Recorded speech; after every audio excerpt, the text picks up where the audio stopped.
At a good friend Kelly's house, and I was having lunch. It was a lovely lunch, and she said, "I've got this plum tree, and I don't know quite what to do with it." It's such a good fruiting tree, and it's in a perfect spot. You can see I'm standing here in absolutely glorious sunlight, and this tree's doing exactly the same thing. However, it is overgrown, and the whole point of when you're growing an espalier or training a tree up a wall is so that the fruits can be held by the wall and they get the sunlight and the fruits ripen and they get the warmth from the wall. And what's happening here is we've ended up with all this extra shrubbiness coming from the plum tree. So with plum trees, the best time of year to do your pruning is in the summer, mid to end of summer, because it's going to protect them from getting diseases that they might otherwise get if you were doing it in winter. So part of what we're doing is we're cutting back a lot of this overgrown shrubby growth that we've got just now and exposing the plums that are here, and they're going to ripen so much better and going to be so much more delicious. And I'm really looking forward to coming back. Okay, you'll get a crumble. Yep. So I'm just going to show you some of the things that I'm doing. I've taken some photographs, but what we're trying to do is, because the tree is sort of out of proportion, we're going to do this in stages. So we're not going to give it a hard prune to get it back into the shape that it would ideally be in.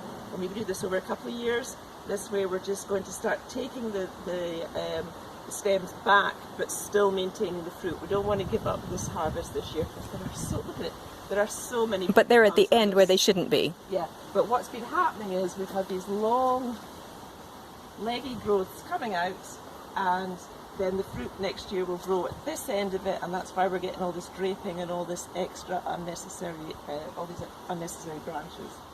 So what we'll do is, can I get my great assistants to just focus in a little bit here, just to come a bit closer, Kelly.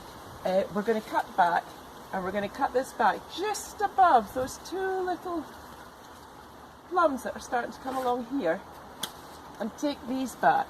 Now ideally the stem would only be half to a third of that length, but because we've got fruit on this slightly unruly tree, we're going to leave that just now. So we're just taking a few back where there's absolutely no fruit coming off the spurs.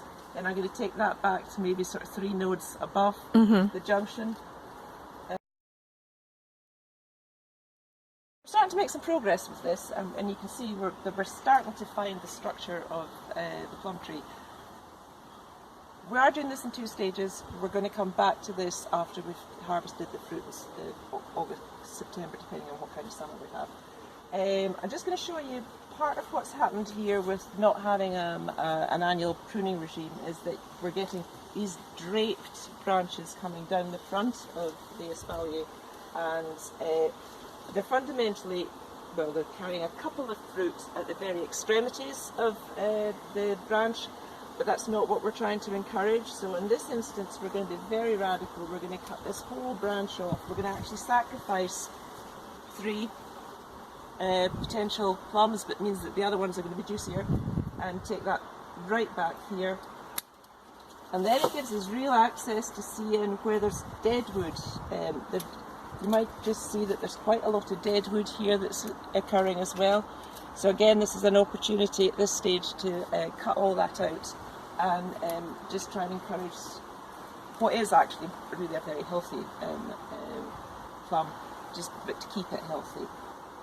Okay, we'll stop there. So we're almost finished. We've taken it as hard back as we're comfortable with just now. We're going to let it fruit, then we're going to revisit it lightly this year, identify where the gaps are in the structure of the tree, and find any young growth that we can start directing that way. And then next year, hopefully we'll come back to it and give it further of a tidy up. But we've had a lot of fun in the sun, and I'm tired, and it's time for a nice glass of lemonade now.